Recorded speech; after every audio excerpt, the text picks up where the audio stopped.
मुंबईहून वडिलांच्या अंत्यविधीसाठी मालेगावी येत असताना मुंबई आग्रा महामार्गावर वाके शिवारात उभ्या असलेल्या कंटेनरवर कार आदळल्याने झालेल्या अपघातात दोघी सख्या बहिणी व जावयाचा मृत्यू झाल्याची हृदयद्रावक घटना घडली आहे।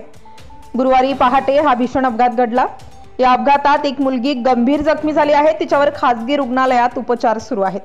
वाके शिवारात रस्त्याच्या कडेला उभे असलेल्या कंटेनर MP09HR 8322 ला पाठीमागून कारने जोरदार धडक दिली आणि या अपघातात मीनाक्षी अरुण हिरे, टिटवाळा जिल्हा ठाणे, अनिशा विकास सावंत, राहुरी जिल्हा ठाणे, विकास चिंतामण सावंत, ठाकुर्ली जिल्हा ठाणे या तिघांचा जागीच मृत्यू झाला।